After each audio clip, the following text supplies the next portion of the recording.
Assalomu alaykum qadrdonlar, sizlar bilan yaxshi kunlarda, tinchlik xotirjamlikda ko'rishib turganimdan juda ham xursandman.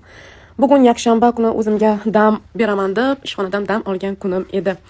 Kechasi majlisga ketganman, kech qaytganman, charchaganman, uxlab qolibman. Qarasam soat 12. Esimda yo'q, bugun to'yga aytilganman. Hamkasabamiz Fotiha to'yini o'tkazmoqchi edi. O'sha to'yga aytilganligi umuman xayolimdan chiqib ketibdi. O'shaning uchun shart o'rnimdan turdimda, Madina, ular bunaqa ayol bo'lmay, 12gacha uxlaysanmi dedimda, o'zim urishib, tezgina ishlarga kirishib ketdim. Chunki bir kungina dam olish kunimda hammasiga ulgurishim kerak. Ertaga yana ishga chiqishim kerak. Shuning uchun uylarni uborka qilishdan boshladim. Bolalarimni yordamga chaqirdim, qarashishdi. To'yga Samarqandda Fotiha to'ylarini sizlarga kichkina parchalardan sizlarga ko'rsatib o'taman. Agar ma'qul bo'lsa, ko'ring, tomosha qiling video oxirigacha. Shunday qilib uborkani boshladim va orada uydagilarga telefon qildim. Chunki dadamlar mehmon bo'lib kelishmoqchi edilar. Yangi kelin bo'lgan singlimnikiga kelishmoqchi edilar. Biznikiga kirib o'tmoqchi edilar. Orada nevaralarni ko'rib o'tmoqchi edilar. Telefon qilsam, dadam, qizim, keyingi hafta boradigan bo'ldik deganlari uchun ha deb shashtimdan tushib qoldim. Chunki dadamni juda ham sog'ingan edim. Keyingi haftagacha yana bir hafta kutishga qaror qildim. Ishlarimni davom ettirdim. Bolalarim yordam berishdi. 2014-yilda adashmasam to'y bo'lgan bo'lsam, kelin ko'ylaklarim, o'sha vaqtlarda kiygan ko'ylaklarim qayerda, nima bo'lgan esimda ham yo'q. Balkim o'sha qishloqda sanduqlarda yotgandir, qaramaganman, necha yil o'tib ketgan.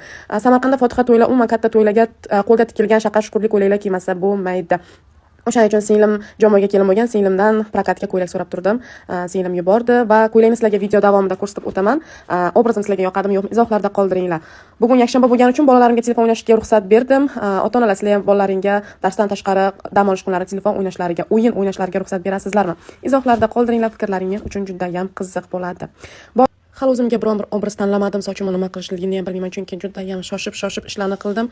Hayolimga hech narsa kelmadi. Shunchaki tashlab qo'yish, sochi hali uni yuvgan ekan, qurtguncha qancha vaqt ketadi. Bir kalta soch bo'lsa ekan, 4 tagina echkini dumida bo'lsa ekan dedim ichimda. Hay. Bu ishlar umuman tugamaydi.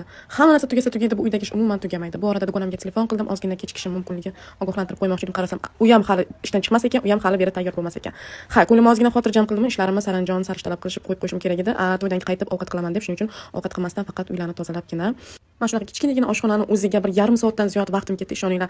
Bu videoda tezlashtirilganligiga qaramanglar. Umuman oshxonani ish tugamaydi. Buni bu yoqqa qo'yaman, uni u yoqqa qo'yaman. U yoqdan muzor kelib chiqadi, bu yoqdan muzor kelib chiqadi. Kichkinagina oshxona. Har kuni tozalasangiz ham yana ish ko'payib ketaveradi.